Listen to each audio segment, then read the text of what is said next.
18, the trackers. It was Flora Bomback who braided Turtle's hair now.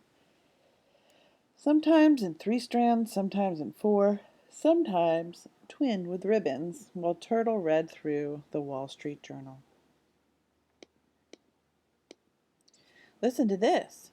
The newly elected chairman of the board of Westing Paper Products Corporation, Julian R. Eastman, announced from London, where he is conferring with European management, that earnings from all divisions are expected to double in the next quarter.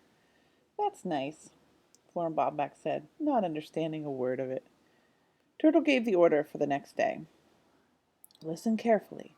As soon as you get to the broker's office, I want you to sell AMO, sell SEA, sell MT, and put all the money into WPP, okay? Oh my. That meant selling every stock mentioned in their clues and buying more shares of Westing Paper Products at a loss of some thousands of dollars. Whatever you say, Alice, you're the smart one. Flora Bomback's hands were gentle. They never hurried or pulled a stray hair. Flora Bomback loved her. She could tell. I like when you call me Alice, Turtle said. But I better not call you Mrs. Bomback anymore because of the bomb scare, you know. Calling her Flora would spoil everything. Maybe I could call you Mrs. Baba? Why not just Baba? That's exactly what Turtle, Alice, wanted to hear. Was your daughter Rosalie very smart, Baba? My, no, you're the smartest child I ever met. What is this scene reminding you of with their relationship? Right? Well, who are they? What are they acting like here? To me, it reminds me of a mother and a daughter, right? Doing hair, talking, feeling loved. Okay, so she's going to start calling her Baba. My, no, you're the smartest child I've ever met. A real businesswoman. Turtle glowed behind the Wall Street Journal. I bet Rosalie baked bread and patched quilts and dumb stuff like that. The dressmaker's sure fingers fumbled over the red ribbons she was weaving into a 4-strand braid. So what does it tell you if her fingers are fumbling while she's braiding, right? She's having some sort of feeling about what Turtle said about her daughter, or having a feeling about her daughter. Rosalie was an exceptional child, the friendliest, lovingest, ... Turtle crumpled the newspaper. Ugh, let's go. I'm late for school, and you've got that big trade to make. But I haven't finished tying the ribbons. Never mind, I like them hanging. Turtle felt like kicking somebody, anybody, good and hard. So why did this change just come over Turtle, where she suddenly, when Mrs. Bomback said this, Turtle crumpled the newspaper and then felt like kicking somebody? How do you think Turtle felt when she starts hearing Rosalie's praises? Kind of jealous. Sandy was not at the door when they left. He was in apartment 4D, neatly writing in his patriotic notebook information gathered on the next heir. All right, April, I'm Mrs. Bomback. Oh, excuse me. Flora Bomback, maiden name, Flora Miller. Age 60, dressmaker. Husband left her years ago. Sends no money. She had a daughter, Rosalie. Sold bridal shop last year after Rosalie died of pneumonia, age 19. Spends most of her time at the stockbrokers. Westing connection. Made wedding gown for Violet Westing, which she never got to wear. Okay, so Rosalie is exceptional, right? Rosalie was born with a disability. She has Down syndrome. Now, here's the word for what people used to call children who were born with an extra chromosome. It's called mongoloid. It is not a good word, so I didn't say it when I read it. But Rosalie has Down syndrome. It was in one of our books that we read about ways that people can be born different. And often, not all people with Down syndrome have health issues, but some do. And sadly, it looks like Rosalie died at age 19 from pneumonia. So if she has some sort of weakened lung um, or weakened heart, right, she could die from something like pneumonia. So we get some answers about Rosalie. How exciting. Westing Connection made wedding gown. All right, great, which we knew already. Sandy turned a fresh page, propped his feet on the judge's desk, and began to read the data supplied by the private investigator on Otis Amber. He laughed so hard he nearly fell off the tilting chair. So I wonder what Sandy read about Otis. Okay, next scene. Haunted by last night's dream, Theo jogged behind his partner halfway to the high school before he uttered a breathless, "Stop!" Doug, who stopped. "Who lives in the apartment next to yours?" Crow. "Why?" Nothing." How come he didn't know that? Because no one ever wonders where the cleaning woman lives. That's why. But he wasn't like that, was he? Still, it must have been a dream. In the dream, the nightmare, Crow had given him a letter. But the only thing he found in his bathrobe pocket in the morning was a Westing paper hanky. Hey, wait! Doug had started off again. "I figured out our clues. Ammonium nitrate. It's used in fertilizers, explosive, and rocket propellants." "I knew those clues were a pile of fertilizer," Doug replied, jogging easily. Only one thing mattered: Saturday's big track meet. If he won or came in a fast second, he'd have his pick of athletic scholarships, and he didn't need the inheritance. "Stand still and listen." Theo grabbed Doug by the shoulders and held him flat-footed to the ground. "Like it or not, we're partners, and you've got to do your share." "Sure," Doug replied. His father was angry, his partner was angry, and a bomber was blowing up Sunset Towers, floor by floor. Some game. "What do you want me to do?" "Follow Otis Amber." Okay, so when he follows Otis Amber, he literally jogs the whole town. He runs for like 20 miles. But that scene's not next. Okay, we have Flora's scene. Head tilted back, Flora Bomback squirted drops into her eyes. She blinked and stared again at the moving tape. There's Westing Paper Products. Right? $39 a share. Oh my! Westing Paper Products had jumped. 4.5 a quarter. No, 4.5 points. Her eyes must be blurry from the medicine. The dressmaker sat on the edge of her chair, biting her fingernails, waiting for WPP to cross the board again. There. WPP, $40. Oh my, oh my. This morning she had paid $35 a share. There it goes again. Westing Paper Products, 40 and 4th. Oh my, oh my, oh my. Okay, so here's the scene where Doug chases Otis all over town. After class, instead of running around the indoor track, Doug, who jogged out of the gym to the shopping center 6 blocks away. There was Otis Amber, placing 2 cake boxes in the compartment of his bike. He picked up a package from the butcher shop, pedaled off, unaware of the sweatsuited figure trotting half a block behind him, and went into Sunset Towers to make his deliveries. "Hi, Doug. Gonna run the mile under 4 minutes on Saturday?" the doorman asked. "Sure hope so. Do me a favor, Sandy. Give a loud whistle when Otis Amber comes out, okay?" Chip-Tooth Sandy gave such a loud whistle that Otis Amber would have been deafened if the flaps of his aviator's helmet had not been snug against his ears. Leaving his bicycle in the parking lot, Otis Amber boarded a bus. Doug ran 5 miles uphill to a house with a placard, E.J. Plum, attorney. He ran another 3 miles uphill after the bus that took the delivery boy to the hospital entrance. Doug sank down into a waiting room chair in the hospital. He wiped his face on his sweatshirt and picked up a magazine.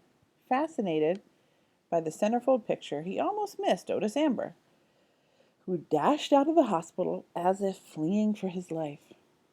Behind the parked cars, Doug followed the delivery boy to another bus, ran 4 steep miles to the stockbroker's office. How is it that all roads go uphill? From the broker to the high school, from the high school, downhill at least, back to Sunset Towers. The exhausted track star leaned against the side of the building, thankful he was not a long-distance runner. I gotcha! Otis Amber poked a skinny finger into Doug's ribs. He cackled, handing the startled runner a letter. It's from that lawyer, Plum. Says all the heirs gotta be at the Westinghouse this Saturday night. Sign here. With his last ounce of energy, he wrote Doug Who, Myler, on the receipt, and then slid down the wall to a weary squat. Some Myler. His feet were blistered, his muscles sore, he could barely breathe. He might not run another step in his life. Okay, so if Otis had to go to the high school, to the broker's office, Sunset Towers, and the hospital, and somewhere else. Oh, the attorney's office. That's where all the heirs are, right? We have Angela and Seidel at the hospital, Turtles at the school. We have Flora Baumbach at the broker. The rest of the folks are at Sunset Towers. On receiving the notice of the Westinghouse meeting, Judge Ford canceled her remaining appointments and hurried home. Time was running out. Sandy read to her from her notebook. Amber. Otis Joseph Amber, age 62, delivery boy, 4th grade dropout, IQ 50, lives in the basement of Green Grocery, a bachelor, no living relatives, Weston connection, delivered letters from E.J. Plum, attorney, both times. I would have guessed Otis had an IQ of -10, Sandy said with a smile. Go on to the next heir, the judge replied. There aren't many 4th grade dropouts out there. So if he really is a 4th grade dropout, it means that he didn't make it through elementary school. Dear. D. Denton Deer, age 25. Graduated UW Medical School, first-year intern, plastic surgery. Parents live in Racine. They're not heirs. Weston connection. Engaged to Angela Wexler, C. Wexler's, who looks like Sam Westing's daughter Violet, who is also engaged to be married, but to a politician, not an intern. That's awfully complicated, I know, the doorman apologized, but it's the best I could do. Pulaski, Seidel Pulaski, age 50. Education, high school. 1-year secretarial school. Secretary to the president of Schultz Sausages. Is taking her first vacation in 25 years. 6 months saved up time. Lived with widow mother and 2 aunts until she moved into Sunset Towers. Huh. So she's on vacation right now. Her first vacation in 25 years. Lived with widowed mother and aunts. Walked with a crutch even before she broke her ankle in the second bombing. Now needs 2 crutches. She paints them. Weston connection? Question mark. Well, we don't have medical records on her muscular ailment, Sandy reported. The nurse at Schultz Sausages said she was in perfect health when she left to go on vacation. Strange, the judge remarked. A suspicious malady, no apparent Weston connection. Somehow Seidel Pulaski did not seem to fit in. So some of you can use this text evidence right here to support a theory you have about Seidel. Okay, new scene.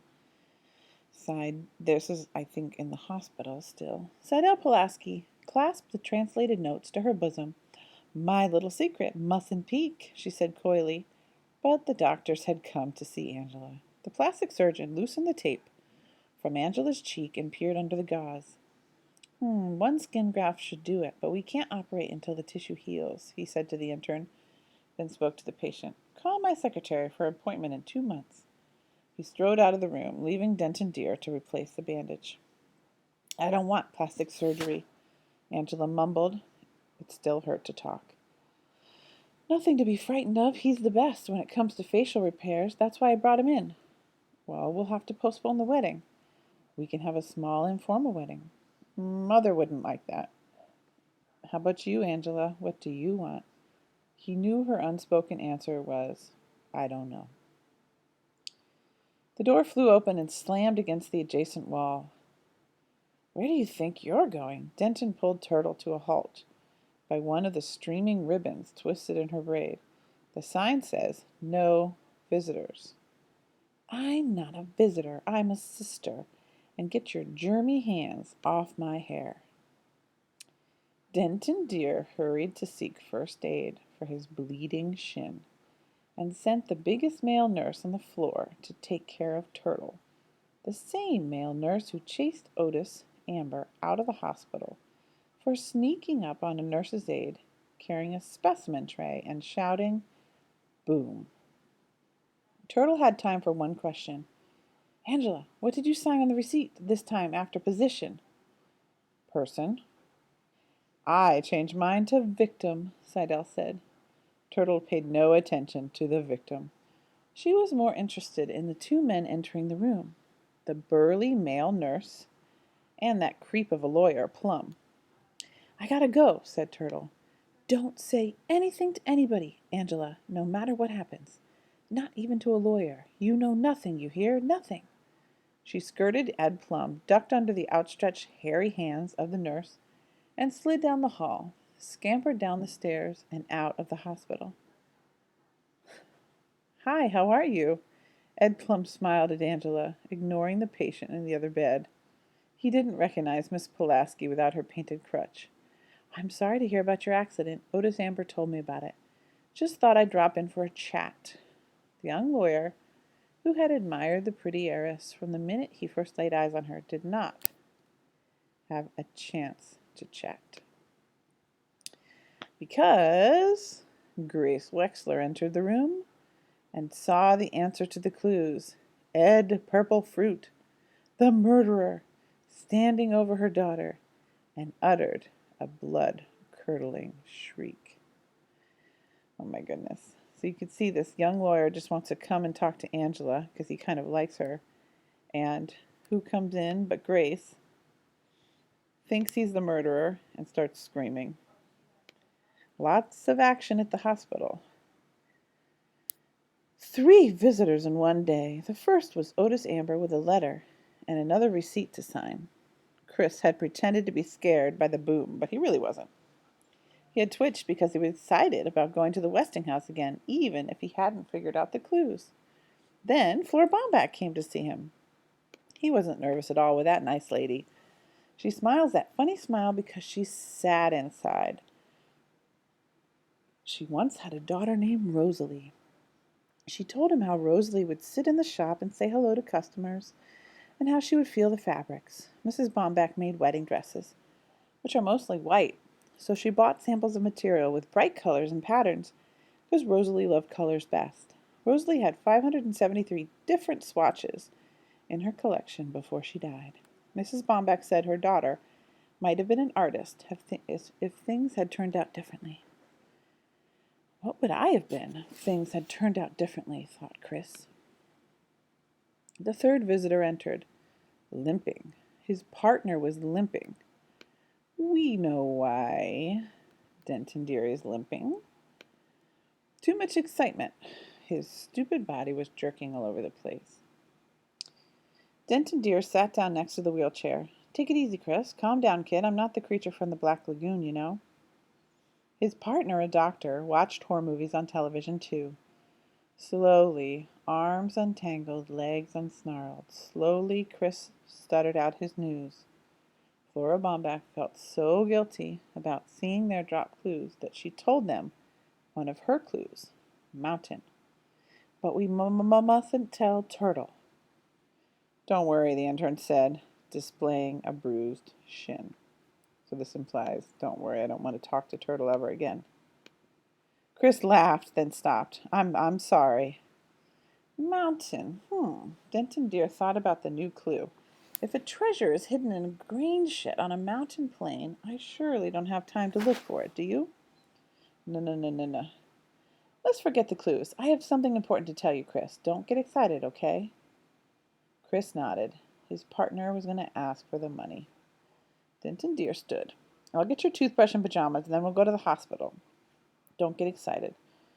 Chris got excited. How could he explain that what he wanted from his partner was companionship? No more probing, pricking doctors with their bad news that made his mother cry. "Listen, Chris, can you hear me? Just overnight, I found a neurologist, a nerve doctor who works on problems like yours." "Operation?" "No operation. Did you hear me, Chris? No operation. The doctor thinks a new medicine may help, but he has to examine you, make some tests. I have your parents' permission.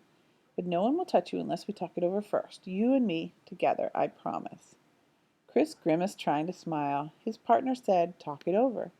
The two of them together. They were really partners now. You can have the money. What? Oh, the money later. Here, let me take those. You won't need them in the hospital. Chris clung to his binoculars. Well, I guess you do need them. Ready? Here we go. How do you guys think Chris wants his binoculars with him at all times? How do you think they make him feel? All of a sudden, he was leaving Sunset Towers, pushed by his limping partner. Maybe Dr. Deer is not who and what he says he is. Maybe he's being kidnapped for ransom. Maybe he's being held hostage. Oh boy, Chris hadn't had this much fun in years. So think about it. If he's home all the time and he's so bright, but he can't go to school because they haven't figured out how to best treat him, right? These binoculars are his window into the world. Plural, an optical instrument with a lens for each eye used for viewing distant objects, right?